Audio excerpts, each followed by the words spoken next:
Capítulo 11. Arquivos da Chefatura de Polícia. Copenhague. Pessoas boas? Não havia o menor sinal de sarcasmo na voz de Casper. Apenas curiosidade genuína. Você está procurando pessoas boas? Exatamente. Niels se sentou na borda da mesa e esquadrinhou a despojada sala de informática. Precisamos localizar as pessoas boas. Você pode me ajudar? Casper já estava sentado diante do computador. Não oferecerá uma cadeira a Niels. Nos arquivos o procedimento padrão era esse. Embora a sala se parecesse com todas as outras salas, apenas um pouco maior, Niels se sentia como se tivesse forçado a entrada na casa de um estranho. Nada de café ou uma cadeira. Nenhuma observação preliminar a título de cortesia. Niels não sabia se os arquivistas não gostavam dele ou se apenas eles eram desprovidos de habilidades sociais. Talvez o fato de passar tantos anos nos arquivos empoeirados, cercados de fichas de arquivos, pastas de arquivos e sistemas de computador os tivesse aos poucos tornado insociáveis e receosos de que corpos estranhos como Niels pudessem destruir a sua ordem meticulosa. O medo de que alguém que transpusesse as pesadas portas de madeira pintada de preto introduzisse ali, junto consigo, o caos. A arte de ser uma pessoa boa, disse Casper depois de digitar no Google pessoa boa.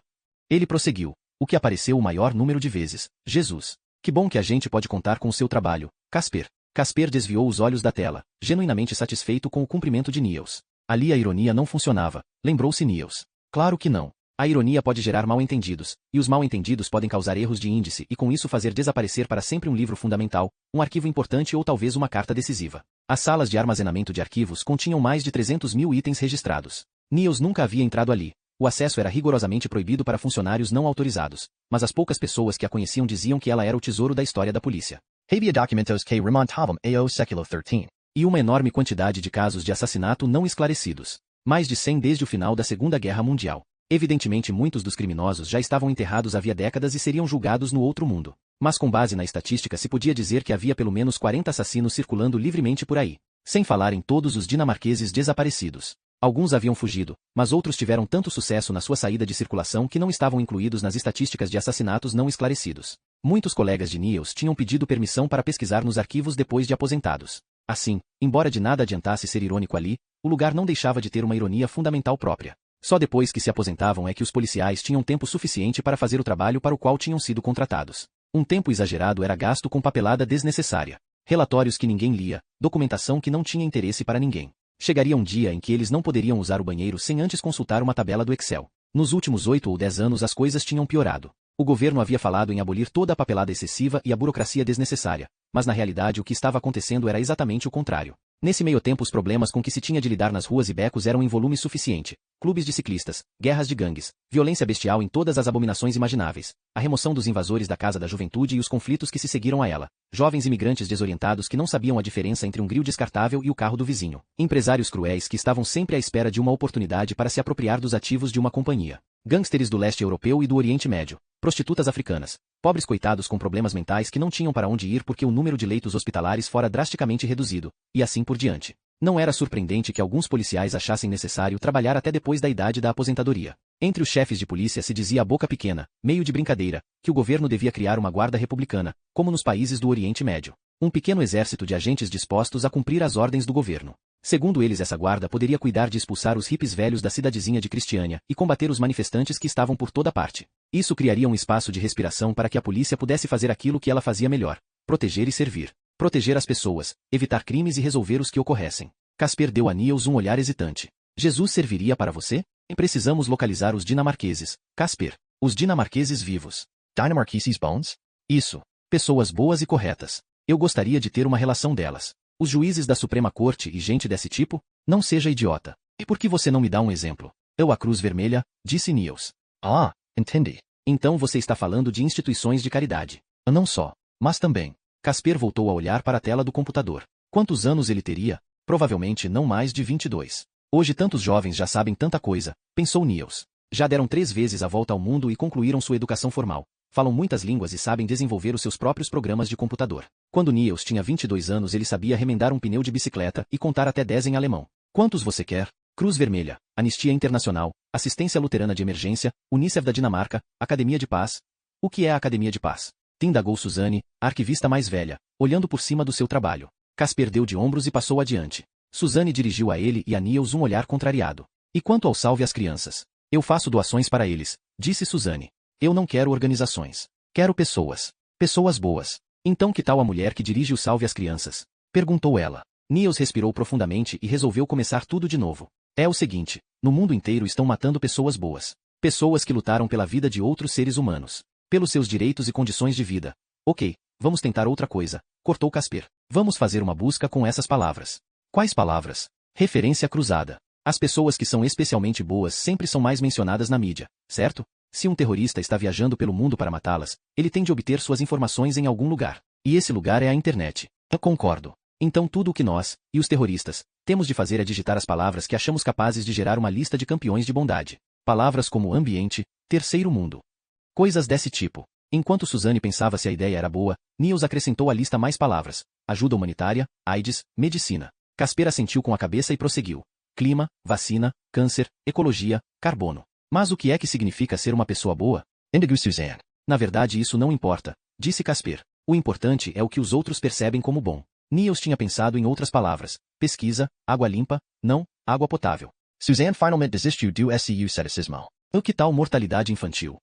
Malária. Saúde. BOM. Analfabetismo. Prostituição. Abuso. Niels interpos. Microcredito. Trabalho nos países subdesenvolvidos, voluntários, disse Casper. A floresta tropical, acrescentou Suzane, completando a relação e olhando indignada quando Casper e Niels reduziram a gravetos à floresta tropical. Os dedos de Casper se ergueram acima do teclado como se este fosse um Steinway e ele tivesse tocado os últimos acordes do concerto para piano NO3 de Rachmaninoff. Me dê 10 minutos, disse ele. Niels passou o tempo de espera ao lado da máquina de café. A bebida estava insípida. Não se comparava ao café da máquina de expresso que Catherine tinha trazido de Paris no ano anterior. Niels se sentia irritado. Talvez por causa do lugar em que ele estava. Todos aqueles assassinatos não esclarecidos. O ódio de Niels à injustiça era maior que seu amor à justiça. Um crime não esclarecido, assassinato, estupro, assalto, podia mantê-lo acordado à noite. Ressentimento e raiva. Era essa a energia que o levava a lutar contra a injustiça. Mas quando via um criminoso condenado, quando ficava diante do tribunal e o via sendo conduzido para a prisão, Niels frequentemente era atingido por uma inexplicável sensação de vazio. Ok. Quantos nomes você quer? Perguntou Casper junto do teclado. Niels olhou para o relógio. 10 e alguns minutos. Ele queria chegar em casa pelo menos às 6 horas para poder fazer a mala. E também precisava tomar mais pílulas. 8 horas. 1 hora para cada conversa. Seria preciso encontrar todos eles pessoalmente. Ele ponderou que o aviso de um possível assassinato, por mais que fosse improvável, não podia ser dado por telefone. Me passe os 8 primeiros, disse ele. Você quer que eu imprima? Quero. Por favor. A máquina zombie. Niels olhou para a lista. A nata da safra das causas humanitárias. O melhor do melhor. Quase certamente qualquer pessoa que ele parasse na rua lhe daria os mesmos nomes. Não seria bom checá-los com o nosso próprio banco de dados? Casper dirigiu um olhar sorridente para Niels. Era tentador. Aquelas eram as pessoas que tinham recebido mais cliques nas palavras pertencente à bondade, as que mais frequentemente estavam na mídia quando se tratava de defender os fracos e desamparados. Talvez fosse bom dar uma olhada no que o banco de dados da polícia tinha a dizer sobre elas. O que você acha? Levaria no máximo 2 minutos, continuou Casper. Não. Não é preciso fazer isso. O que importa é como o resto do mundo vê essas pessoas. Suzane examinou a lista, olhando por cima do ombro de Niels. Olhem só. Vocês viram? A mulher do Salve as Crianças está na lista, disse ela aliviada. Mas por que cargas d'água MRSK? O armador magnata, está incluído? Casper estudou os resultados da pesquisa e balançou a cabeça. MRSK está ligado a tantos projetos diferentes no mundo inteiro e na Dinamarca que quase sempre aparece, qualquer que seja o tema da pesquisa. Só com os seus impostos ele provavelmente sustenta umas 100 escolas primárias por ano. Se fizermos uma pesquisa para encontrar o dinamarquês mais odiado, ele provavelmente estaria lá também. Risco o nome dele? Isso, risqué. Não acho que seria o primeiro na linha de fogo. Quem é esse Thorvaldsen que está em primeiro lugar? Indigo Suzanne. Niels ficou surpreso por ela não o conhecer. É o secretário-geral da Cruz Vermelha dinamarquesa. Uma nova relação saiu da impressora. Em vez de MRSK, o 6º lugar era agora ocupado por um pastor que estava sempre no noticiário. Todos eles velhos amigos, concluiu Niels. Fora o número 8. Não o conheço. Gustav Lund. Apareceu 11.237 vezes nas palavras salve e mundo. Vamos dar uma olhada, disse Casper enquanto buscava no Google. Um professor cinquentão, de olhar intenso. Homem Benito. De Suzanne laconicamente. Gustav Lund. Professor de matemática. Ah, tudo bem. Recebeu a medalha Fields de matemática em 2003 junto com 2 colegas canadenses e 3 americanos. Seu filho se suicidou, quando estava apenas com 12 anos de idade. Isso não faz dele uma pessoa ruim, disse Suzane. Niels e Casper se olharam como se discordassem. Por que é que ele é considerado bom? Perguntou Suzane. Excelente pergunta. Casper estudou a tela. O está aqui. Por ocasião da entrega do prêmio ele declarou que será um matemático que salva o mundo. Parece que esse comentário foi citado em todo lugar. Você acha melhor eu riscar da lista esse sujeito e no lugar dele por o que está em 9º lugar? Um porta-voz do clima de... Não, está bom assim. Niels olhou para a relação. Vamos deixar espaço para algumas surpresas. Capítulo 12. Aeroporto Arlanda, Estocolmo, Suécia. Ao desembarcar, Abdul-Hadi manteve os olhos no chão, evitando a aeromoça. Ele não podia fazer aquilo. Ela pertencia ao Ocidente, era propriedade deles. Não havia razão para pensar diferente. Ela também lhe fazia lembrar demais a irmã, embora elas não se parecessem nem um pouco. A única semelhança era a idade que sua irmã teria hoje, 37 anos. Ela estava com 8 anos quando morreu. No control de passaporte ele fico na fila para todas as outras nacionalidades. Os cidadãos da União Europeia passavam rapidamente pela sua entrada privilegiada. A fila de Abdul-Hadi não andava. Ele estava habituado àquilo. Uma vez um árabe havia chamado a fila das outras nacionalidades de Expresso do Oriente. Uma mãe somali com 3 filhos estava atrás do vidro numa discussão sem esperança com um funcionário da polícia sueca. Abdul-Hadi viu imediatamente que ela nunca teria permissão para entrar. Toda vez que viajava, ele assistia àquela mesma cena. Não ocidentais que eram mandados de volta para casa por problemas com o visto, porque o nome de um dos filhos não estava escrito do mesmo modo no passaporte e no ticket do avião, porque não tinham passagem de volta ou porque a foto no passaporte era velha demais. A menor discrepância podia significar entrada negada à pessoa. A Europa era uma fortaleza. O controle do passaporte era a ponte levadiça sobre o canal, e se a pessoa não conhecesse a senha certa seria devolvida ao seu país. A Somali Karava. Seus filhos estavam famintos, tinham a pele esticada sobre os ossos da face, algo que normalmente se via apenas nas pessoas muito velhas. Abdul-Hadi as olhou, condoído. A mulher precisou sair para o lado a fim de dar lugar aos outros. O rosto de Abdul-Hadi foi objeto de um intenso escrutínio, tanto a foto no passaporte quanto os seus traços. Enquanto esperava, ele contou os europeus na outra fila que tinham tido permissão para passar. 5. O funcionário deslizou seu passaporte para dentro de uma máquina. 2. Trabalho? Visita à família. Tem passagem de volta? Tenho. Mostré, por favor. Abdul-Hadi olhou para outra fila. Mais 5, 17. O funcionário inspecionou sua passagem de volta. A entrada da pessoa era negada caso ela não tivesse uma passagem de volta válida. Eles queriam ter certeza de que você voltaria o mais cedo possível. 25. Abdul-Hadi contou até 35 antes de o funcionário lhe entregar seu passaporte e a passagem sem fazer nenhum comentário. Proximal. Na área de chegada havia apenas um árabe à espera. Ele e Abdul-Hadi trocaram um olhar e então se aproximaram. Abdul? Sou eu. Bem-vindo. Eu sou Mohammed. Esse primo. Somente enteo Abdul-Hadi, no tua semelhança. O rosto oval e o cabelo que não sobreviveria na sua cabeça por muito tempo mais. As sobrancelhas espessas. Abdul Sorio. Ele não via o irmão da sua mãe havia anos. Seu tio havia conseguido se asilar na Suécia havia quase 20 anos e desde então tivera muitos filhos. Um dos quais estava ali, de pé diante dele. Parecia bem nutrido, relaxado. Você é bem alimentado. Estou gordo, eu sei. Meu pai também lamenta isso. Por favor, diga a ele que eu lhe mando um abraço. Vou fazer isso. Me dê a sua mala. Eles rumaram para a saída. Por que o seu pai não veio? Mohammed parecia estar procurando as palavras certas. Ele está doente? Ah não. Está com medo? É isso. Abdul balançou a cabeça. Não tem importância. Nós somos muitos. Um exército inteiro. Um exército adormecido, disse Mohammed. É isso mesmo. Um exército adormecido. Mas nem sempre é fácil acordar os seus soldados, replicou Abdul ao seu jovem sobrinho, que havia se alimentado tão bem das riquezas do Ocidente. No assento traseiro do carro havia um pacote. Abdul censurou Mohammed por ele o ter deixado bem à vista. Além de estar acima do peso, o exército adormecido era descuidado. São só fotos, defendeu-se Mohammed. Os explosivos estão no porta-malas. Abdul estudou as fotos da igreja. Não a reconheceu. Você tem certeza de que é essa igreja mesmo? Absoluta. É uma das igrejas mais famosas de Copenhague. Então Abdul viu algumas das fotos que havia encontrado na internet. Inclusive Jesus na cruz de madeira. Incomodava o fato de a imagem ser destruída na explosão. Mas não era Jesus, era apenas uma imagem, nada mais que uma imagem. O Ocidente estava sempre tentando execravelmente criar imagens, figuras e desenhos com tudo o que fosse sagrado. Autos de Natal, entalhes moldados meticulosamente em madeira para representar cenas da Bíblia. Estátuas e pinturas. Aquilo não acabava nunca. Os ocidentais tentavam usar imagens para se convencer. É o que eles sempre tinham feito e ainda faziam. Nos tempos atuais as imagens não eram nada mais que publicidade do seu modo de vida. Não era como Adi e seu povo, que podiam sentir o divino dentro de si mesmos. Não precisavam tê-lo diante dos olhos. Ele examinou novamente a figura de Jesus. Uma extravagância infantil, pensou. Afrusamos os parafusos. Mohammed apontou para a janela do subsolo, visível na foto da igreja. Levamos 3 noites para conseguir, mas ninguém nos viu. Temos certeza disso. Todos os 4 parafusos estão frouxos. Você só precisa empurrar a janela. O estômago de Abdul-Hadi roncou. Seu único alimento fazia muitas horas tinha sido os amendoins que a aeromoça lhe dera. Voltou a pensar nela por um breve momento. O cabelo loiro, a mão que tocava a sua. Mas não podia pensar nela sem ver sua irmã morta. E o menino que su pai atropelarei madura. 2 vidas. Estar sentado ali naquele momento custará 2 vidas. Era certo ele querer pagar a dívida. Era absurdo pensar na aeromoça. Como ele gostaria que ela não tivesse lhe sorrido. Não daquele jeito, pelo menos. Capítulo 13.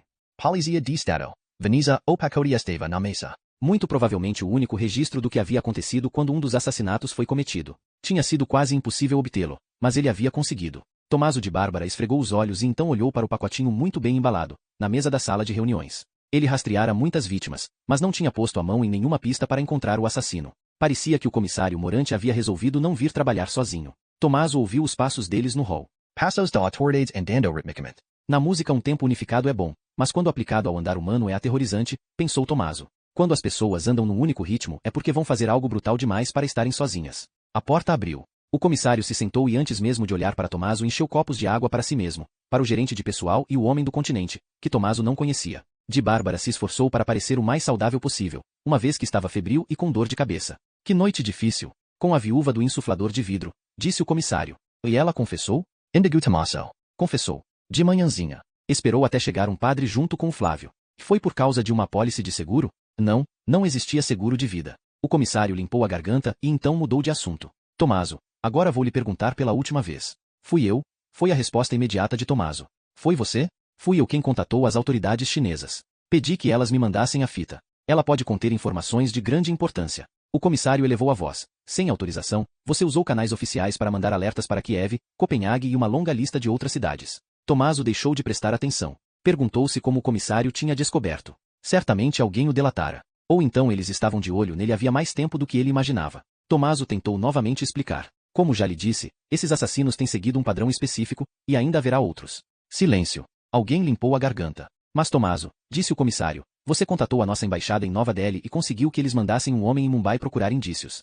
Não indícios. Um economista indiano tinha sido assassinado. O comissário prosseguiu como se Tommaso não tivesse falado. Você pediu às autoridades chinesas que nos entregassem material. E esteve em contato com a Interpol. Porque eles estão tratando de um caso igual ao de Mumbai. Dê uma olhada nos comunicados. Eu só lhe peço isso. Ouça o que eu estou lhe dizendo. Eu também fiquei pasmo no início. Já faz alguns meses que eu vi pela primeira vez a foto que a Interpol nos mandou. No início era apenas um corpo com uma grande tatuagem. Depois eu comecei a estudar os documentos. Pedi à Interpol que me mandasse as fotos na alta resolução original. Você pediu a eles que lhe mandassem mais material? O comissário balançou a cabeça. Tommaso desistiu dele e se virou para o homem à direita, o homem que ele não conhecia. Provavelmente uma alta patente do continente. Primeiro houve uma vítima de assassinato. Depois, duas. Então houve outro denominador comum, além da marca nas costas. Os dois eram envolvidos com ajuda a outras pessoas. O estranho assentiu com a cabeça, parecendo interessado.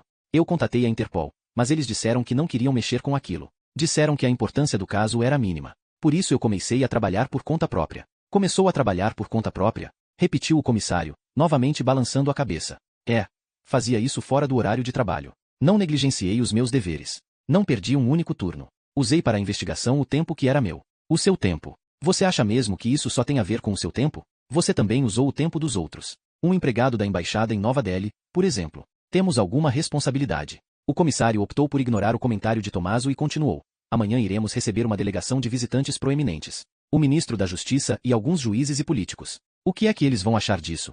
Pense bem. Tommaso xingou mentalmente. Essa era sempre a única preocupação do comissário. Receber a pletora de visitantes proeminentes que chegava na cidade de 15 em 15 dias. Todo mundo queria fazer reuniões em Veneza. Talvez o comissário tenha percebido que Tommaso notara a sua vaidade obsessiva. De qualquer forma ele mudou de tática. E quanto às pessoas na outra ponta, Tommaso? Quando você manda um aviso vermelho, alguém precisa tratar dele. Você alertou pessoas em várias cidades. Ankara, Sligo e Copenhague. Há um padrão. O comissário dirigiu um olhar lastimoso para o homem do continente. Toda vez que Tommaso mencionava um padrão ele olhava. Então o homem limpou a garganta e correu as duas mãos pelo cabelo. E um padrão que eu até agora não percebi direito. Prosseguiu Tommaso. Mas há cerca de 3.000 quilômetros entre alguns dos locais de crime. Eu achava que simplesmente era preciso avisar as autoridades policiais que estavam dentro da zona de perigo. O silêncio se instalou na sala. O comissário voltou a olhar para o estranho, que se sentou impertigado e falou pela primeira vez. Senhor de Bárbara, começou ele, depois deixou uma pequena pausa suspensa no ar. Soubemos que a sua mãe está gravemente doente. Tommaso franziu a testa. O que uma coisa tinha a ver com a outra? Está, sim. Ela está num asilo. Não é isso? As irmãs franciscanas estão cuidando dela. É muito difícil enfrentar as coisas quando um dos seus pais está agonizante. Eu perdi a minha mãe no ano passado. Tommaso olhou-o com um ar inquiridor. E depois voltou a olhar o comissário, que estava estudando o tampo da mesa. Quando estamos nervosos por causa de situações além do nosso controle, nós às vezes nos lançamos em trabalhos absurdos. Como uma compensação mental. Uma espécie de sublimação. Você me entende? Desculpe, mas quem é o senhor? Dr. Massetti. Doubter? Doutor em quê? Psiquiatria, disse o homem, olhando Tommaso nos olhos antes de continuar. que é perfeitamente natural e totalmente aceitável para o cérebro produzir um excesso de atividade. Na verdade, essa é uma reação mais saudável do que ficar passivo, ou deprimido, ou se voltar para a bebida. O último comentário do psiquiatra foi dirigido ao comissário, que meneou a cabeça ansiosamente. Então o senhor acha que eu estou ficando doido? Eles sorriram constrangidos. Claro que não, disse o psiquiatra. E a sua reação é absolutamente normal. Tomaso voltou a concentrar a atenção no pacote que estava na mesa. Ainda não fora aberto. Talvez fosse melhor você agora se concentrar na sua mãe, disse o psiquiatra. E poderia ir me ver uma vez por semana em Vêneto. Nem precisamos usar a palavra suspensão, disse o comissário. Isso parece muito dramático. Mas vou ter de lhe pedir para tirar seus pertences da sala e entregar a sua arma e a identidade policial. Capítulo 14. Filial da Cruz Vermelha. Copenhague. A jovem secretária da filial da Cruz Vermelha tinha um ar nervoso. O nervosismo era bem dissimulado atrás de uma máscara de simpatia e autoconfiança sincera, mas estava lá. Do departamento de polícia? Meu nome é Niels Benson. Na base do pescoço dela surgiu um rubor. A mudança da cor quase não era visível, mas Niels anotou imediatamente. Ele era treinado para observar esse tipo de coisa. Os negociadores da polícia eram funcionários comuns que tinham recebido treinamento de psicólogos e psiquiatras para resolver conflitos sem o uso da força física. O primeiro curso que Niels frequentara sobre a linguagem secreta do rosto havia aberto para ele um novo mundo. Ele e os seus colegas tinham aprendido a registrar os menores movimentos, aqueles que ninguém pode controlar. As pupilas dos olhos, os vasos sanguíneos que correm no pescoço. Eles assistiam a filmes sem som. Aprenderam a estudar o rosto sem ouvir as palavras. O Sr. Torvaldsen vai receber dentro de 5 minutos. Obrigado. Está ótimo. Niels pegou um folheto sobre um projeto da Cruz Vermelha em Moçambique e se sentou para esperar na pequena área da recepção. Torvaldsen parecia extremamente solene no folheto. Mais jovem do que quando aparecerá na televisão, recentemente. Malária, guerra civil e falta de água potável são algumas das maiores ameaças à saúde pública em Moçambique, ele declarava. Niels pôs o folheto de lado. Moçambique ficava muito longe. Ele via Torvaldsen sentado na sua sala, do outro lado da divisória de vidro. Estava rindo de alguma coisa. Para não ficar sentado olhando para o espaço, Niels abriu a pasta com o arquivo da Interpol e retirou de lá um dossiê. Olhou para o número de telefone do funcionário da polícia que havia relatado o caso. Estranho, mas não parecia que alguma pessoa boa tinha sido morta na Itália. No entanto havia uma na Rússia. Em Moscou, Vladimir Shirkov, jornalista e crítico da sociedade. De acordo com o arquivo, ele tinha morrido na prisão. Niels balançou a cabeça. Na Rússia parecia que as coisas eram feitas ao contrário. Os bons iam para a cadeia enquanto os criminosos ficavam livres. As autoridades russas diziam que a causa da morte tinha sido um coágulo de sangue. Então por que Shirkov tinha ido parar na lista das pessoas boas assassinadas? Niels encontrou a resposta mais adiante na mesma página. Todos os corpos tinham a mesma tatuagem. Uma tatuagem com um desenho específico. Somerstead mencionara isso? Niels não se lembrava. Não havia nenhuma outra informação. Bom, não tinha importância, porque o caso não o interessava particularmente. A falta de entusiasmo de Somerset parecía ter contaminado Niels. Meu Deus, uns poucos assassinatos cometidos em partes longínquas do mundo. E daí? 300 ou 400 pessoas morriam anualmente em acidentes de trânsito na Dinamarca. Muitas delas eram crianças. E quem se importava com isso?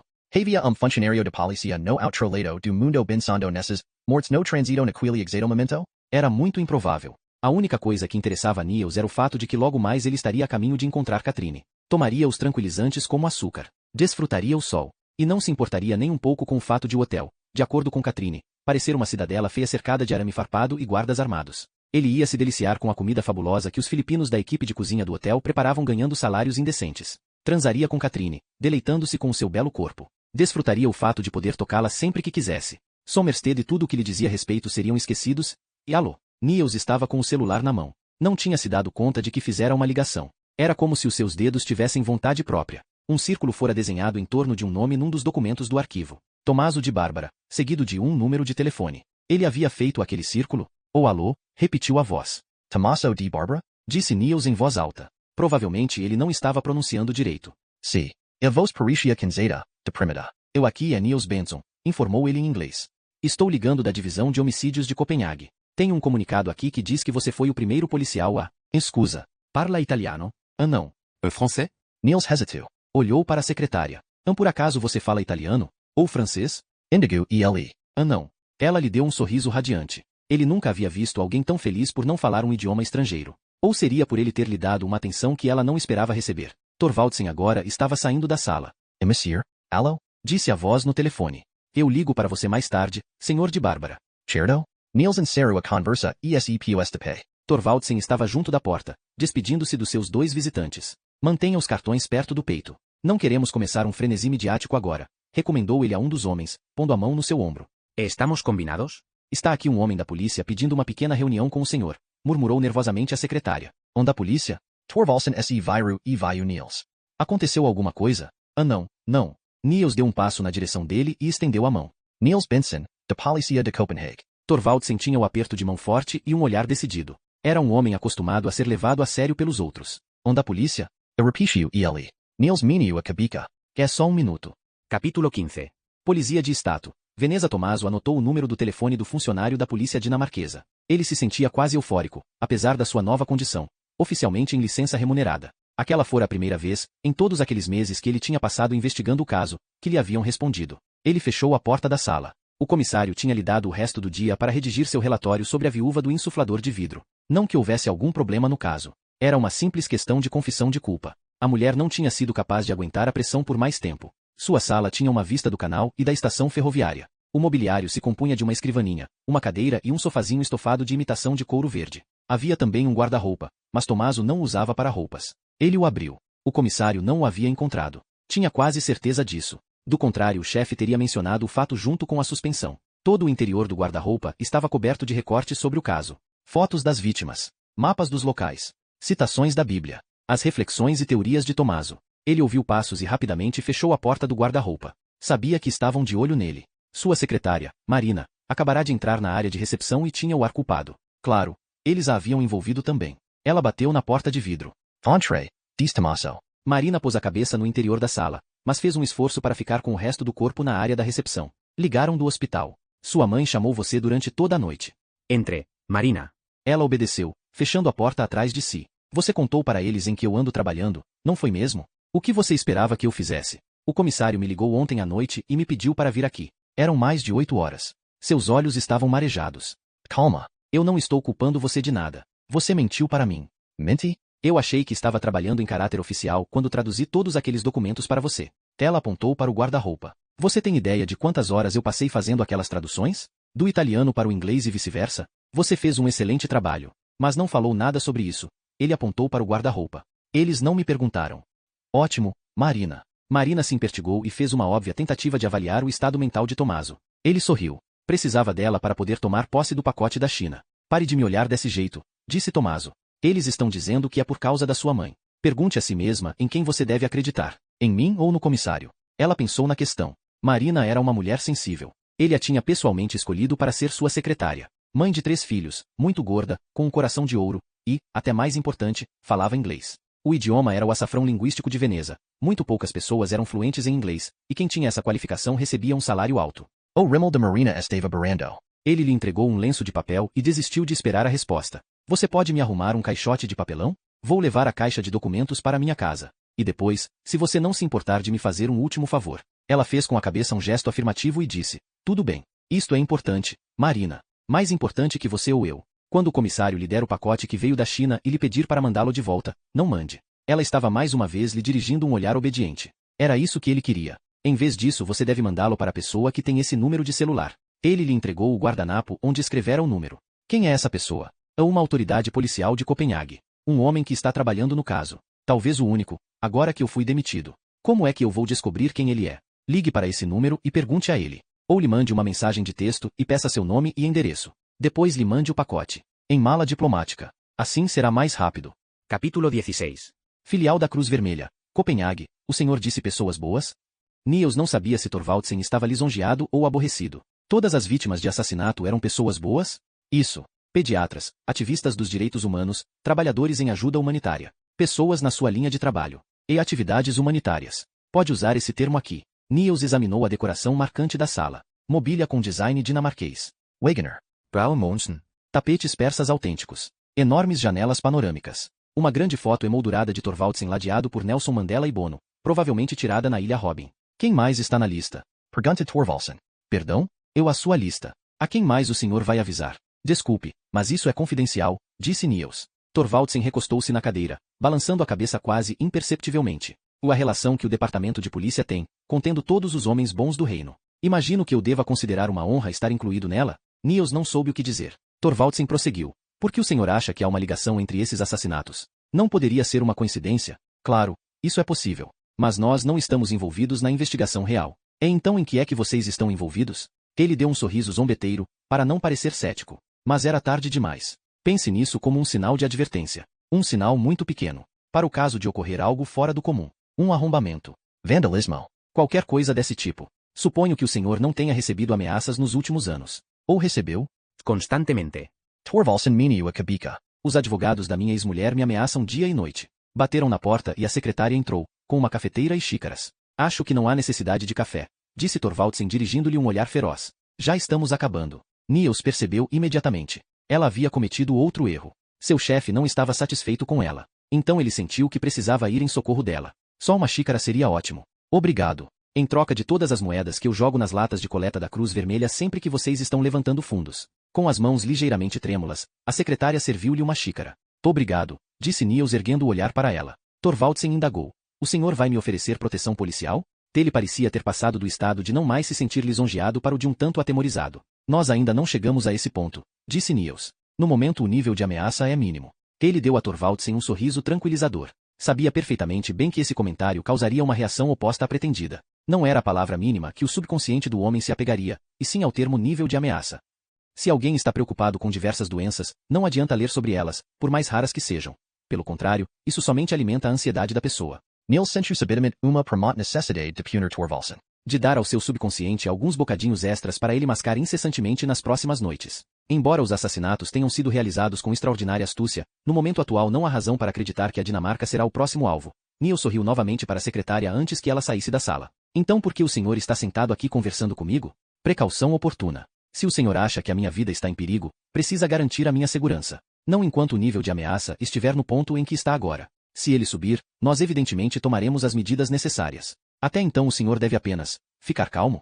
Exatamente. Niels olhou para fora da janela. A vista era do Parque F. Lid. Sobrio gramadu e as arvores havia uma fina camada de galo, como uma pintura antiga cujas cores tinham esmaecido. Seguiu-se um silêncio desconcertante. O descontentamento de Torvaldsen era como uma presença física na sala. Assim, Niels não se surpreendeu quando o homem suspirou e se preparou para começar uma longa invectiva. Escute aqui. Eu passo todas as minhas horas de vigília socorrendo pessoas carentes. De acordo com as estimativas, nosso projeto de água potável no leste da África, sozinho, salvou dezenas de milhares de vidas, sem falar na atenção que a Cruz Vermelha concentrou na calamidade na... De súbito ele parou, percebendo que Niels não estava prestando atenção. O mínimo que nós podemos esperar numa situação como essa é um pouco de ajuda das autoridades. Posso lhe dar o número do meu telefone. Como eu disse, o senhor será sempre bem-vindo se me contatar. Obrigado, mas eu sei o número do telefone da polícia. De novo se instalou na sala o silêncio. Niels se levantou. Sinta-se à vontade para me ligar. Fique de olho nos fatos incomuns.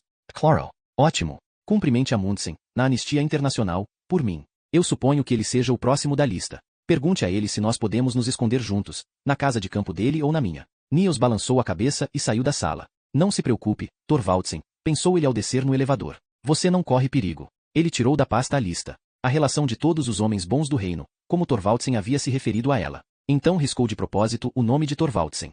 Capítulo 17.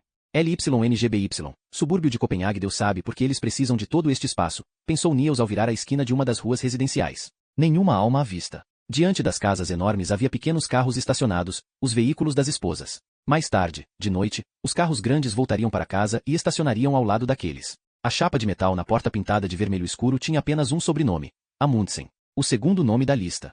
Havia barulho dentro da casa. Passos subindo e descendo a escada. Passos instáveis. Niels voltou a tocar a campainha e em seguida deu uma forte pancada na porta de madeira antiga. No meio da almofada havia uma grande depressão, como se alguém tivesse tentado arrombar a porta. Niels começou a se impacientar. Ande, venha abrir. Ele olhou para a rua atrás de si. Nenhuma testemunha. Com o dedo, empurrou a tampa da fenda da caixa de correio e teve um vislumbre de uma mulher nua que subia correndo a escada. Alguém estava sussurrando, e Niels se endireitou no momento exato em que a porta abriu. O homem tinha um cabelo loiro jovial que lhe chegava quase até os ombros. E olhos azul claros. Posso ajudá-lo? Eu, Christian Amundsen. Sou eu. Niels Benson. Da polícia de Copenhague. Eu o procurei na sede da Anistia, mas eles me disseram que o senhor estava doente e tinha ficado em casa.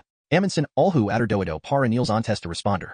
Bom, eu não diria que estou propriamente doente. Todo mundo precisa de um dia de folga de vez em quando. Isso tem alguma coisa a ver com o meu carro? Também tentei ligar. Posso entrar por uns 10 minutos? É sobre o quê? Niels olhou para as fotos emolduradas na parede. Amundsen na África, abraçando 2 prisioneiros libertados. Amundsen na Ásia, diante de uma prisão com 2 asiáticos com ar feliz. Foi tirada em Myanmar.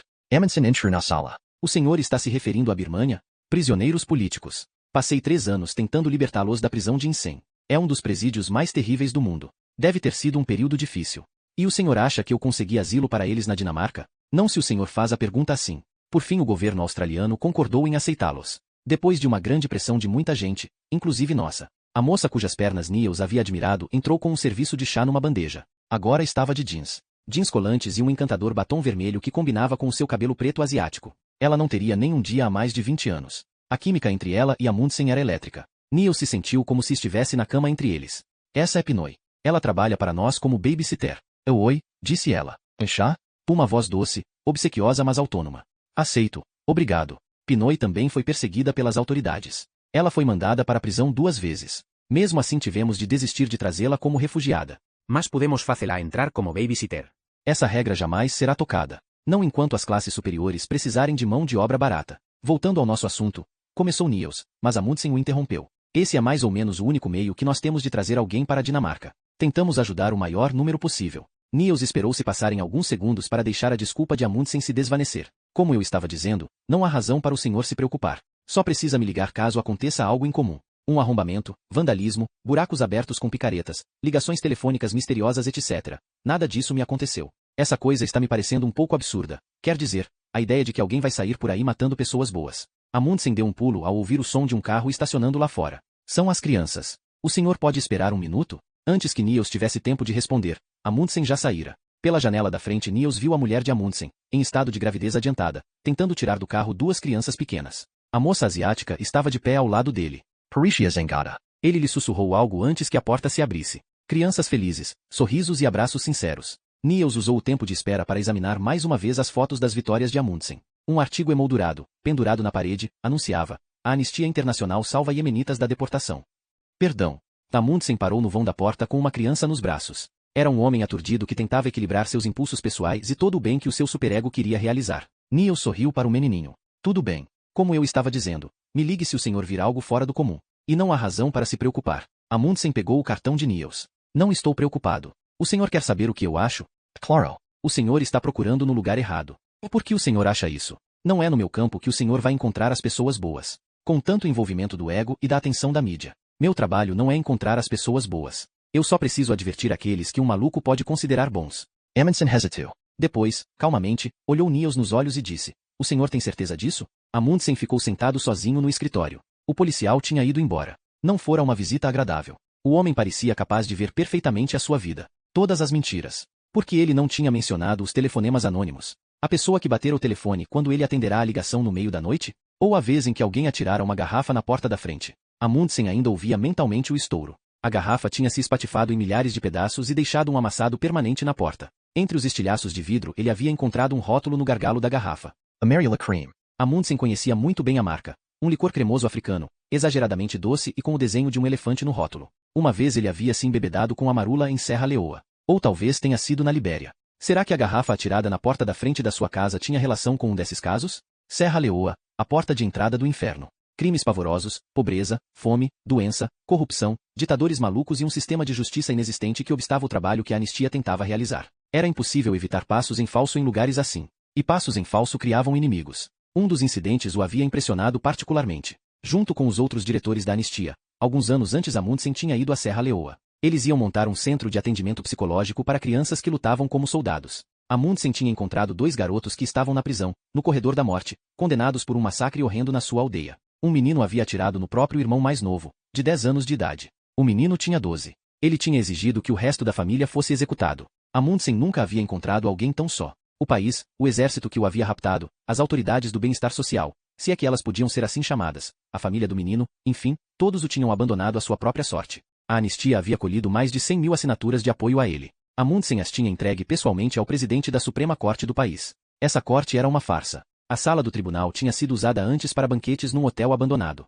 Só os deuses sabiam onde o juiz negro como Breu havia encontrado a ridícula peruca branca que ele usava. Os deuses tinham havia muito abandonado a África Ocidental, deixando atrás de si organizações como a Anistia, a Cruz Vermelha e os Médicos Sem Fronteiras para limpar aquela latrina do mundo. Seus esforços para ajudar não passavam de bolas de neve no inferno. O outro garoto na prisão ainda contava com o apoio da família. Ele havia sido raptado quando estava com 8 anos e tinha 10 quando Amundsen o conheceu. Fora treinado durante 2 meses para ser uma máquina de matar. Eles tinham treinado em crianças. Treinaram atirando em outras crianças que tinham sido raptadas. Ou os meninos aprendiam a puxar o gatilho ou eram alvejados por um sargento adulto. Mike, era esse o nome do menino. tinha rapidamente aprendido o valor das drogas e a sua importância para embrutecer os sentidos. Sem as drogas ele teria enlouquecido e atirado em si mesmo. Amundsen nunca esqueceria o primeiro encontro que teve com o menino. Ele esperava enfrentar uma situação terrível, mas a realidade tinha sido bem pior que a imaginada por ele. O que ele viu foi um garoto que tinha se tornado dependente químico a fim de sobreviver ao inferno. Um menino franzino, suando e tremendo na sua cela, com todos os seus pensamentos e palavras concentrados em obter uma dose.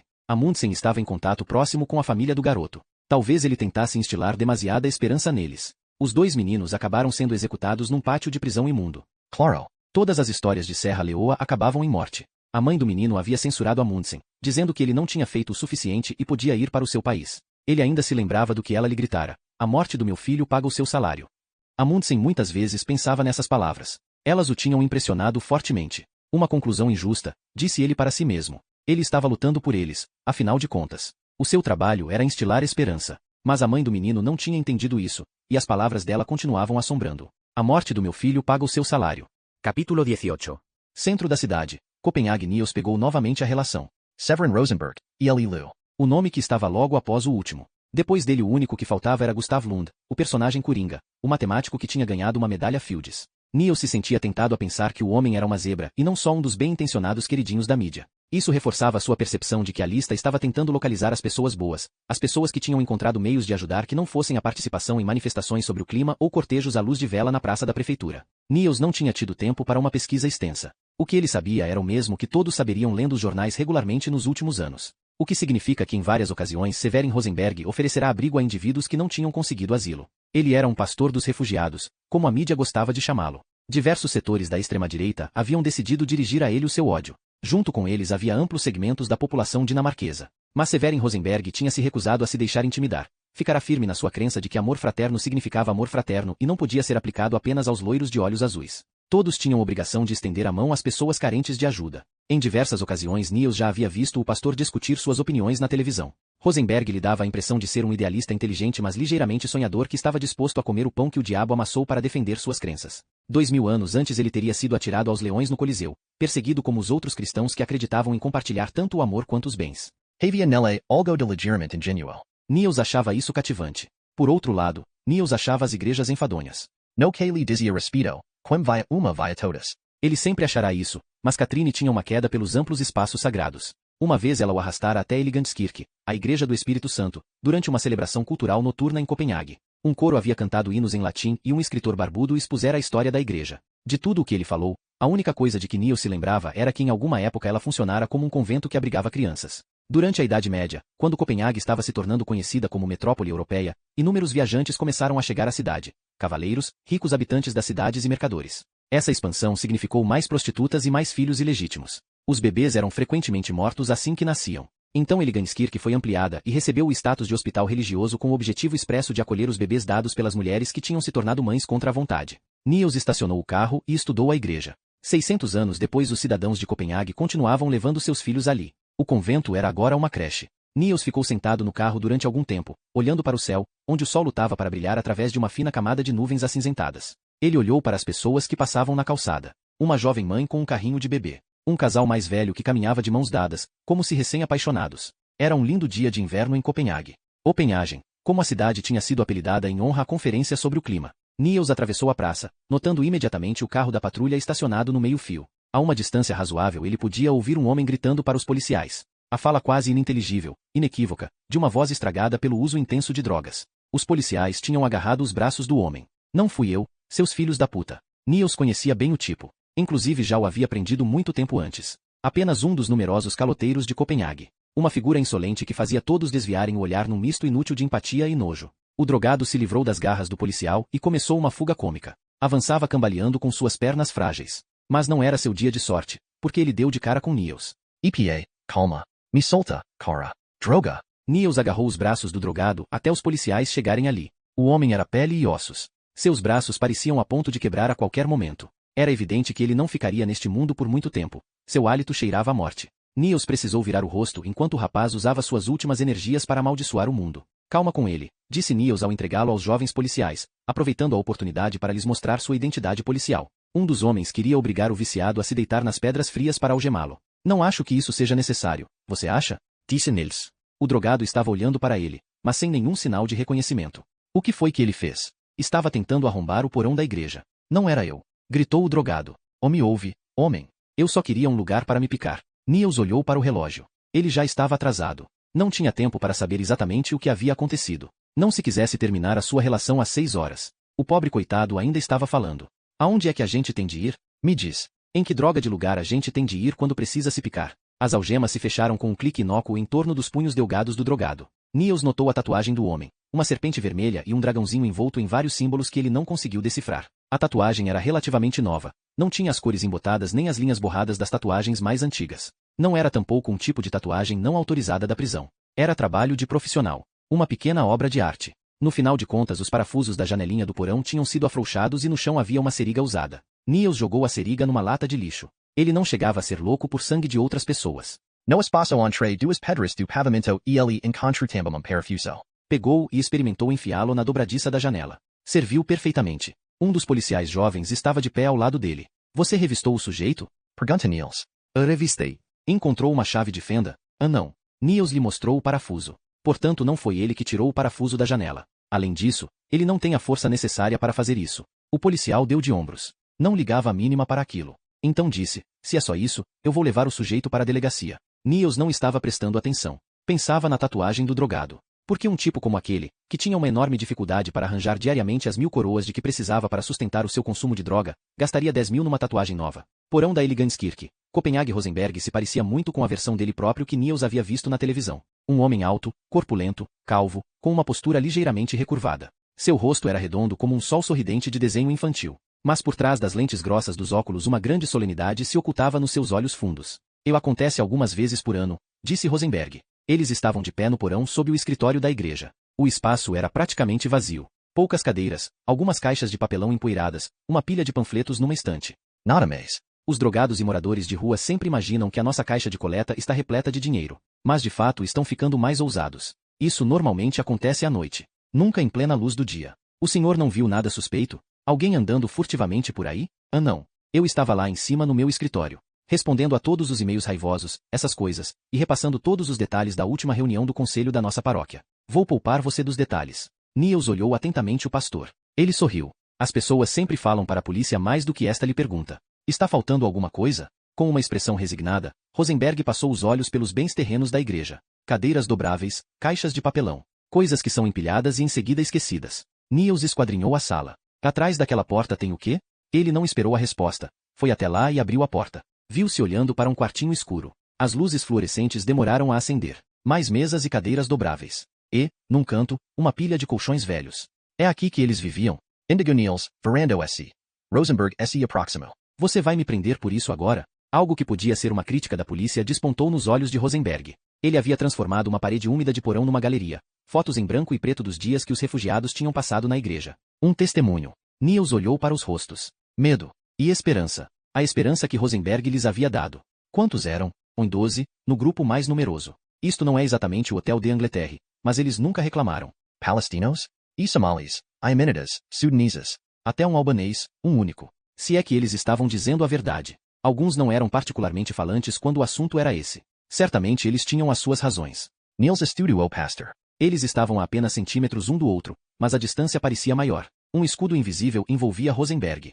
Seu espaço pessoal parecia mais forte que o das pessoas em geral. Ele permitia que os outros chegassem até ali, e não mais perto. Isso não surpreendia Niels. Ele já havia se deparado várias vezes com algo semelhante em outras pessoas que ganhavam a vida oferecendo proximidade e atenção. Psicólogos, psiquiatras, médicos. Provavelmente era um mecanismo inconsciente de sobrevivência. Rosenberg apagou a luz. Niels se viu imerso na total escuridão. É assim que eu conto aos meus alunos como foi a noite em que a polícia veio aqui. E como os refugiados se agarravam uns aos outros. Alguns estavam chorando, mas eles eram corajosos, mesmo sabendo o que os esperava. Eu conto para os meus alunos como seus colegas arrombaram a porta da igreja e como se ouvia o som das botas pesadas avançando pelo piso da igreja e descendo a escada. Niels ficou ali escutando a própria respiração.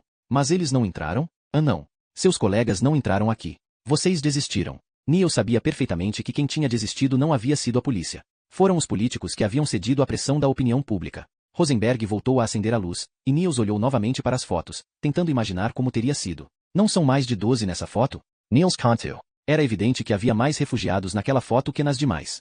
Rosenberg estava de pé no portal. Ele queria que Niels saísse dali. Sim, você tem razão. Alguns deles desapareceram. Desapareceram? De repente Niels note que Rosenberg estava hesitant. Sim, desapareceram. 2 homens do Iêmen. Eles simplesmente foram embora. Por quê? Eu não sei. Imagino que eles queriam tentar a sorte por conta própria. Niels soube imediatamente que Rosenberg estava mentindo. A igreja estava totalmente vazia. Quase totalmente, na verdade. Um organista estava estudando uma peça, repetindo-a sem parar. Rosenberg não parecia estar preocupado com a informação que Niels lhe dera. Pessoas boas, é isso? Que tipo de pessoas boas? Perguntou ele. Ativistas dos direitos humanos, trabalhadores em ajuda humanitária, esse tipo de gente, disse Niels. Que mundo é esse? Agora as pessoas boas estão sendo mortas? O senhor só precisa ter cuidado com quem entra aqui. Fique vigilante. O pastor deu a Niels uma pilha de hinos para que ele segurasse. Eu não tenho medo. Não corro perigo. A simples ideia fez Rosenberg rir, e ele repetiu. Com certeza não corro perigo de ser considerado uma pessoa boa. Eu lhe garanto isso. Sou um pecador. Eu também não acho que o senhor esteja correndo perigo, mas mesmo assim deve ter cuidado. Uma vez um homem procurou Lutero. O homem que nos tornou protestantes? Isso, esse mesmo. Rosenberg voltou a rir, olhando para Niels como se ele fosse um garoto. O homem disse para Lutero, eu tenho um problema. Já pensei muito nele, e quer saber uma coisa? Eu nunca pequei. Nunca fiz nada que não devia fazer. Lutero olhou para o homem. Você adivinha o que ele disse? Niels se sentiu numa aula de crisma da sua juventude. Não era uma lembrança agradável. Que ele era um homem de sorte. Triunfante, Rosenberg balançou a cabeça. Não, ele disse que o homem precisava cometer um pecado. Que Deus existia para salvar os pecadores. Não para os que já estavam salvos.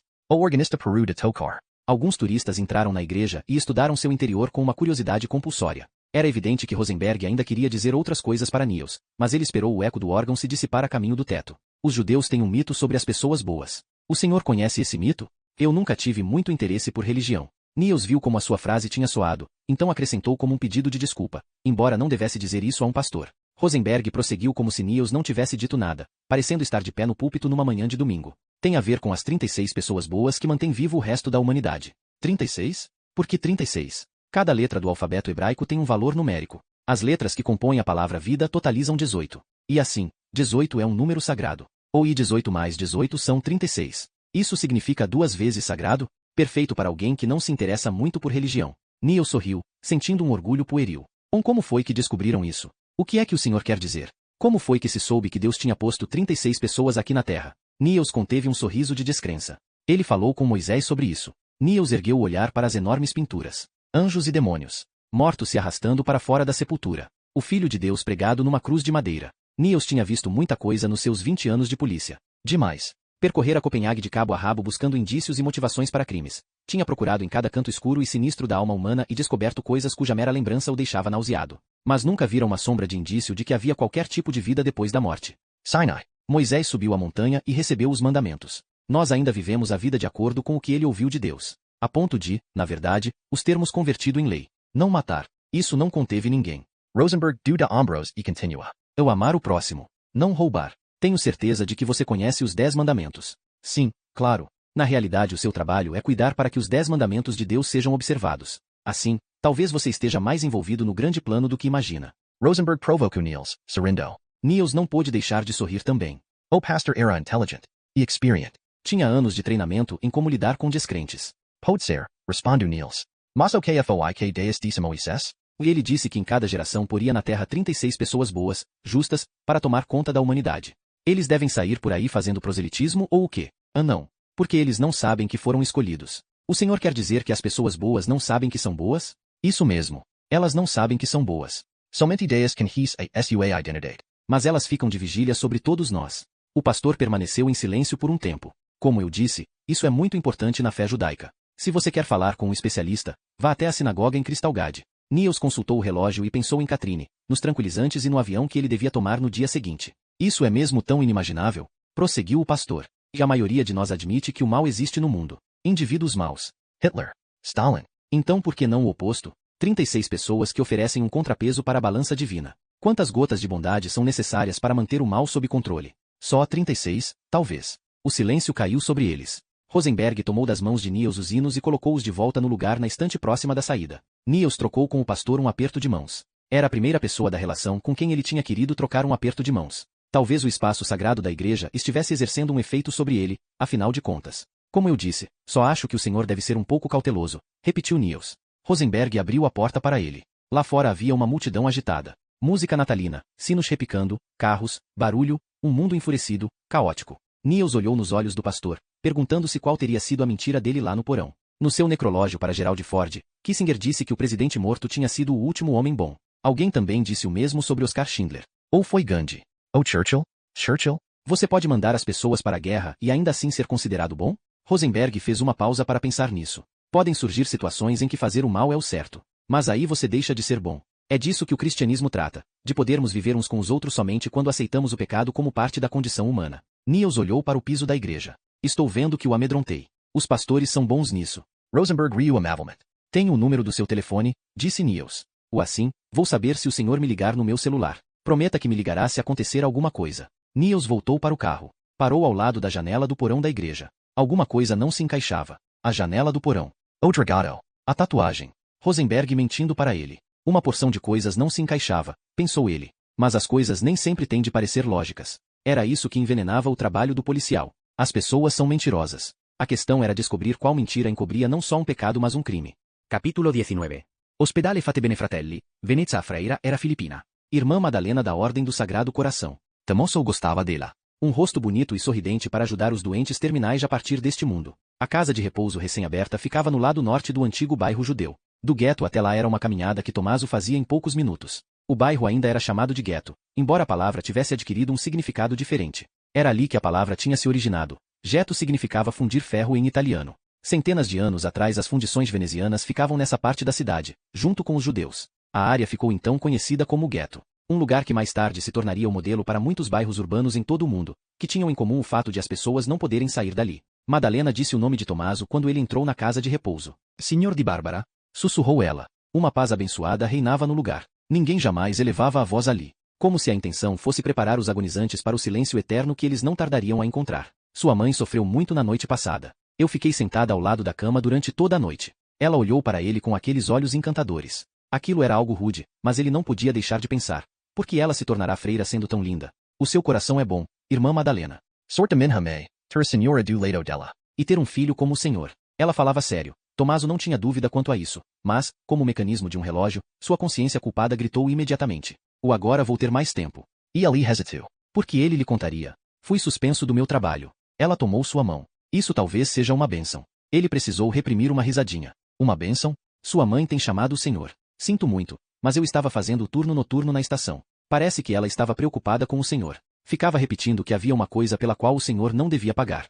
Pagar? Alguma coisa sobre um dinheiro que o senhor não devia pagar. Que isso era perigoso. Tomaso lhe dirigiu um olhar aturdido. Minha mãe disse isso? Diz. Várias vezes. Não dê o dinheiro, Tomaso, é perigoso. Irmã Madalena observou Tomaso de Bárbara rumar para o corredor carregando uma sacola de compras numa das mãos e uma grande caixa de papelão debaixo do braço. Havia nele um quê de deprimido, pensou ela enquanto o via passar pelos 8 quartos que a única casa de repouso de Veneza tinha à disposição. A mãe de Tomaso estava no último, que dava para o pátio. Com exceção de uma palmeira, as árvores estavam todas desfolhadas. Como se para compensar isso, as freiras tinham posto decorações de Natal no hall, ramos e alguns festões brilhantes em torno do retrato de Maria com o Salvador recém-nascido. Irmã Madalena sempre ouvia atentamente os últimos desejos dos agonizantes. Sabia por experiência que aqueles que tinham um pé no outro mundo às vezes era concedido um vislumbre do futuro. Com mais frequência o que os agonizantes diziam eram frases sem nexo. Mas nem sempre. Madalena tinha cuidado dos terminais desde que entrará na Ordem do Sagrado Coração, 15 anos antes. Havia visto e ouvido muita coisa. Sabia que aquilo não podia ser descartado como absurdo. Na sua vida anterior, era assim que ela sempre pensava nisso.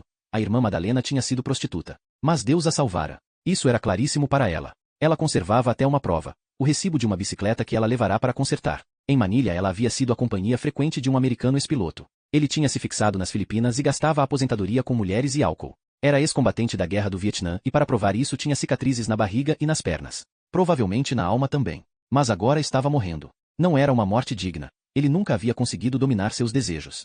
Madalena precisava ir à sua casa diariamente e fazer sexo oral com ele. Ele a pagava, obviamente, mas com a devastação que o câncer causava no seu corpo, a cada dia o orgasmo demorava mais a chegar. Isso foi antes de ela adotar o nome de Madalena. Foi em outra época, e ela era outra pessoa. O piloto de meia-idade tinha tido um bar, provavelmente uma desculpa para o seu alcoolismo. Foi lá que Madalena o conheceu. Agora ele estava doente e morreria totalmente só. Mas aconteceu uma coisa que mudou a vida dela. Na última vez que ela foi visitar o piloto, ele estava delirando. Agarrou a mão dela e lhe disse, não vá lá. Inicialmente ela tentou ajudá-lo, dizendo-lhe calma, vai ficar tudo bem. Mas ele continuava insistindo. Você não pode ir lá. Então ele descreveu o prédio que ficava do outro lado da estação Shaw, bem na esquina onde Madalena alugava um quarto. No andar térreo havia uma oficina de bicicletas. Tinha venezianas verdes descascadas, com tinta azul por baixo, revelando que a fachada já fora de outro tom pastel. No dia seguinte o piloto estava morto. Na semana seguinte o prédio próximo da estação Shaw desmoronou. Madalena tinha levado a sua bicicleta para consertar na oficina mas não ousara ir pegá-la. 19 pessoas tinham morrido. Ela fez seus votos. Entrou para a Ordem do Sagrado Coração. Mudou seu nome para Madalena, a prostituta que Jesus salvou de ser apedrejada até a morte. Desde então ela se sentava perto dos agonizantes durante 6 dias da semana. Uma semana à noite, na semana seguinte durante o dia. E tinha um dia de folga, quando ela dormia e assistia a Friends na televisão. Irmã Madalena havia contado para o médico da casa de repouso sobre a sua experiência, embora omitindo a maioria dos detalhes sórdidos. O médico tinha sorrido e dado palmadinhas na sua mão. De que outra prova uma pessoa precisaria? Ela se perguntou. O velho piloto nunca vira o prédio da oficina de bicicletas, que não ficava num bairro frequentado por estrangeiros, e no entanto foi capaz de descrevê-lo em detalhes. É importante ouvir os agonizantes, por mais que eles tenham sido pecadores, pensava ela frequentemente. O piloto havia ido para a guerra. Tinha matado pessoas. Depois começou a beber e batia nas mulheres que contratava para fazer sexo. Mas Deus havia resolvido falar por intermédio dele para salvar a vida dela. Era importante prestar atenção aos agonizantes. Irmã Madalena esperava que Tomaso de Bárbara prestasse atenção à sua mãe agonizante. A mãe de Tomaso estava dormindo com a boca aberta. Roncava bem baixinho. Tomaso pôs a sacola com os seus pertences sobre o pequeno aquecedor e a caixa com os documentos da investigação do assassinato no chão. Os materiais do guarda-roupa da sua sala estavam todos dentro da caixa que Marina havia contrabandeado da delegacia. Como se os documentos fossem condenados a evitar a luz, como se eles fossem algo de que ninguém queria ouvir falar. Tomaso tinha comprado para sua mãe salame condimentado, tomate e alho. Ela não tinha apetite, mas gostava muito de odores fortes. Tomaso compreendia muito bem isso. Ele também sentia a necessidade de encobrir o insuportável cheiro de morte e dos líquidos de limpeza da casa de repouso. Felizmente isso não era difícil. Embora todos os quartos tivessem sido recentemente remodelados, cada um com um aquecedor e uma cama para os pacientes, não se instalara sobre os aquecedores nenhuma ventilação. O cheiro de manjericão e tomilho se espalhou por todo o prédio. E isso era uma bênção. Oh mãe? Tomaso se sentou ao lado da cama e pegou a mão de sua mãe. A pele estava bem esticada sobre os nós dos dedos.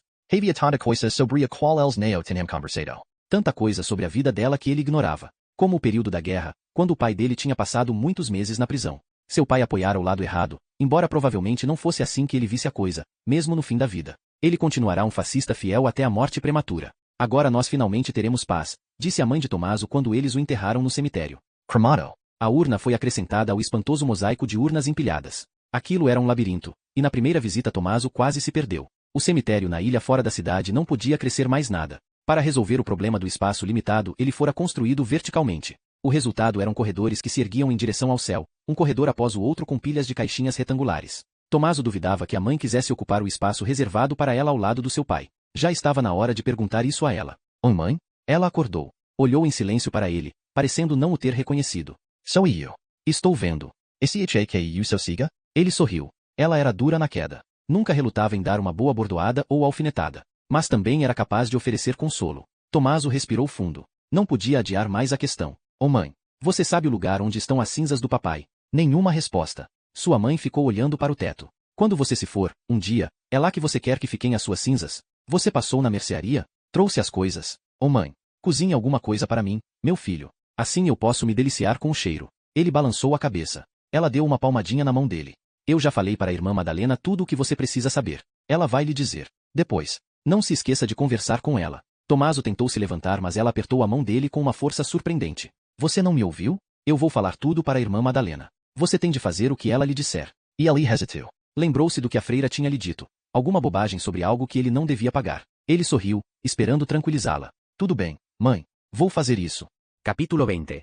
Helsinki, Dinamarca. A apenas 1 hora de carro abre-se um mundo totalmente novo. Era como se ele só visse a cidade quando estava no campo. O barulho, a multidão, o trânsito. Ele vivia num estado de constante perturbação. Assim, a questão era se ele iria ver o campo quando voltasse para a cidade. O céu se mostrando em toda a sua extensão. A paisagem plana, vasta, pontilhada de casas de verão com que ele se deparou já no lusco-fusco. Campos, caminhos e clareiras, tudo fundido numa única coisa. Ele teve um vislumbre das águas do estreito de Resund, para além de um arvoredo escuro. Niels Frusabitamit.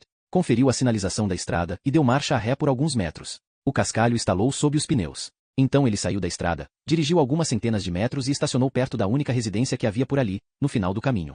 Via-se numa das janelas uma luz fraca. Na placa do correio estava escrito Lund. Não atenderam quando Niels bateu a porta. Ele ficou ali, atento. Um pernilongo zumbiu de passagem pelo seu ouvido. Ele o afastou surpreso. Os pernilongos não deviam estar todos mortos em dezembro? Niels bateu novamente, mais forte. Nenhuma resposta. Ele caminhou pela lateral da casa. Não havia o menor vento. O ar estava calmo e frio. Ele entrou num pequeno alpendre que dava para o mar. Já ia bater na porta do alpendre quando ouviu um débil chapinhar. Deu a volta e viu uma pessoa de pé no desembarcadouro, mais abaixo. Uma mulher. Niels distinguia apenas o corpo dela. Ele desceu o declive. Com licença. Niels se sentia quase culpado por interromper um momento de silêncio tão lindo. Estou procurando Gustav Lund. A mulher se voltou e olhou para ele. Tinha na mão uma vara de pescar. Gustav? Eu gostaria de falar com ele.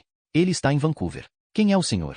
Niels Benson, da Polícia de Copenhague. Nenhuma reação, o que não era habitual. Niels estava acostumado a enfrentar todo tipo de reação sempre que anunciava ser da polícia. Medo, pânico, desprezo, desconfiança, alívio. A mulher simplesmente olhou para ele e disse: Eu sou Hannah Lund. Gustav não vai voltar. Agora eu moro sozinha aqui. Na verdade a mobília não era adequada para uma casa de campo. Era bonita demais. Cara demais. Niels não tinha interesse por mobiliário, mas havia períodos, ou pelo menos era o que lhe parecia, em que esse era o único assunto de Katrine. Por isso ele reconheceu alguma coisa. Wegener, Mogensen, Klein, Jacobsen. Se aquela mobília era genuína, valia uma fortuna. 2 brilhantes olhos de gata fitaram Niels com curiosidade enquanto ele examinava a casa. A sala de estar era uma grande bagunça. Em todas as mesas havia pratos e xícaras com resto de café. Brinquedos de gato, sapatos e jornais velhos espalhados pelo chão. Roupa lavada posta para secar dependurada sob uma viga do teto. Uma das extremidades da sala era quase totalmente ocupada por um piano. A outra estava cheia de livros. A desordem fazia um contraste chocante com a mobília cara, embora de certa forma emprestasse às peças uma ideia de propósito.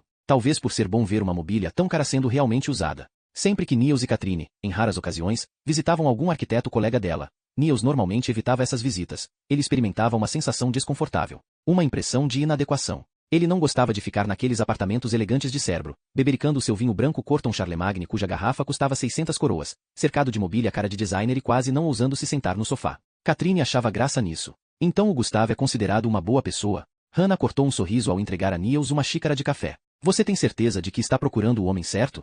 É o que todos dizem. Com exceção do sujeito da Cruz Vermelha. Niels mexeu o café instantâneo enquanto observava uma foto pequena de Hannah ao lado de um adolescente alto e magricela. Muito provavelmente seu filho. Ela estava com o braço em torno dele. Via-se atrás deles o pêndulo de Foucault, em Paris. Por que o Gustav? O computador o escolheu. Por causa de uma coisa que ele disse quando aceitou a medalha Fields. A longo prazo será um matemático que irá salvar o mundo. Exatamente. E é por isso que o nome do Gustav apareceu na tela. Gustav é o seu ex-marido? Fazendo um grande rodeio, ela começou a lhe explicar o seu estado civil, enquanto ele a estudava. Que idade ela teria? 40? 45? Havia nela algo desordenado. Algo que combinava com a casa. Um pouco soturno e confuso, mas ao mesmo tempo interessante e complexo. Seus olhos eram escuros, graves. O cabelo castanho longo estava desgrenhado, como se ela tivesse acabado de sair da cama. Embora o chão fosse frio, ela havia chutado os chinelos e caminhava descalça. Jeans, uma camiseta branca, a pele clara muito linda. Uma figura esguia. Ela não era bonita.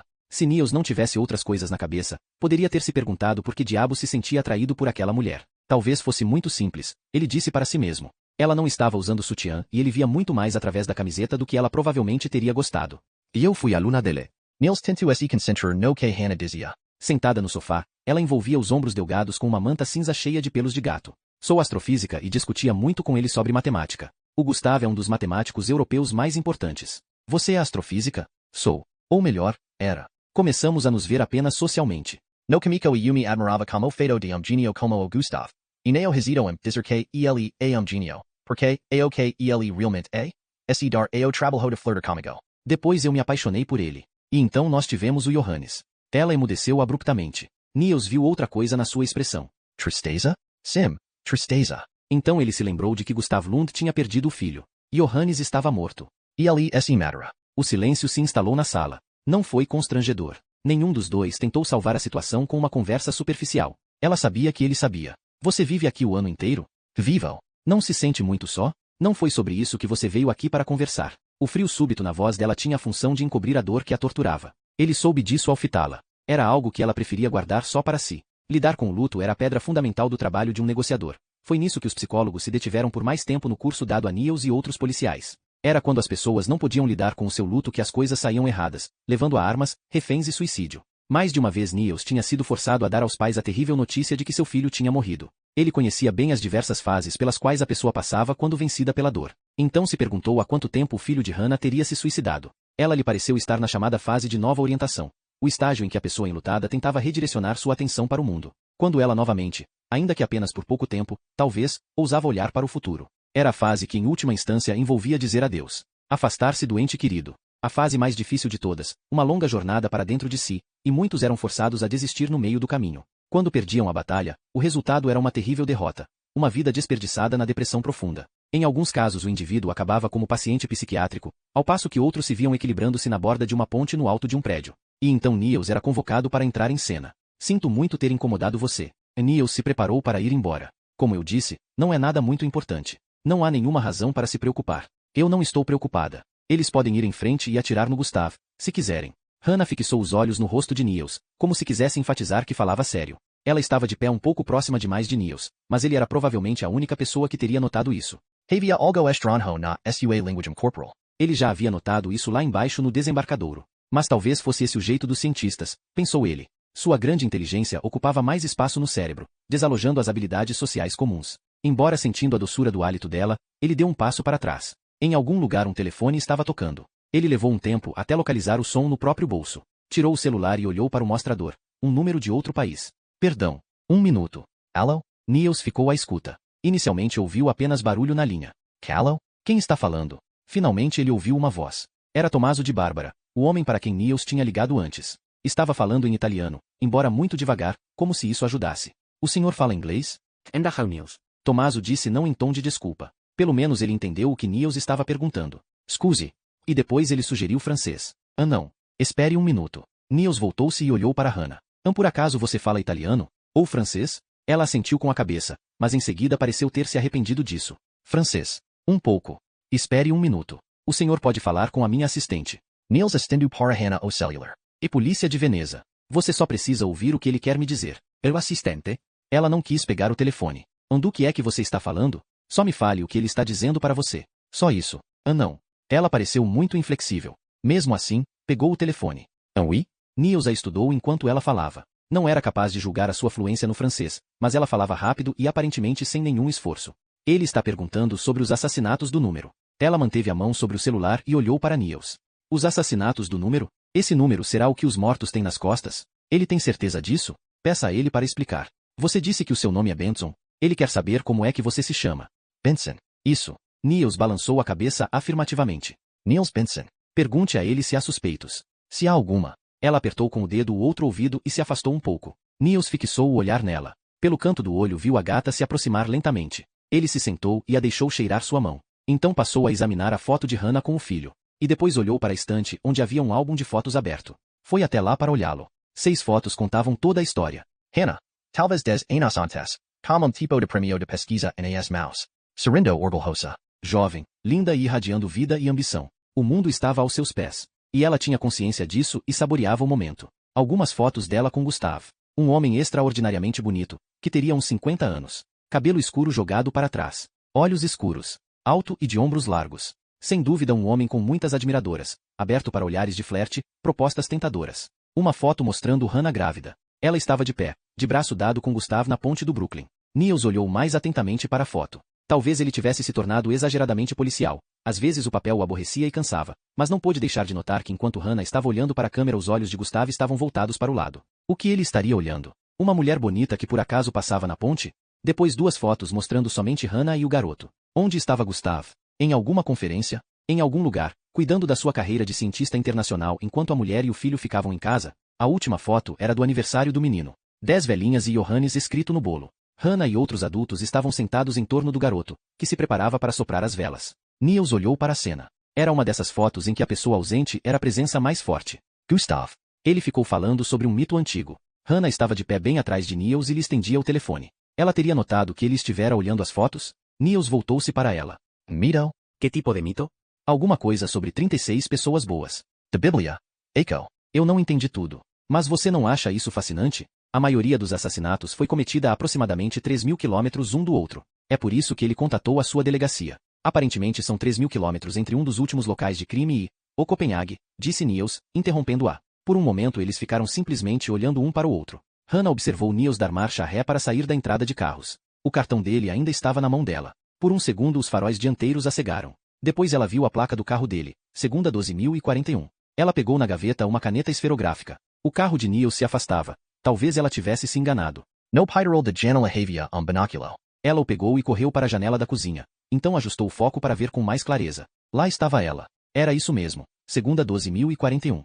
Hana ano tuo numero nas costas do carteo de Niels e sensuas lágrimas inundaram seus olhos.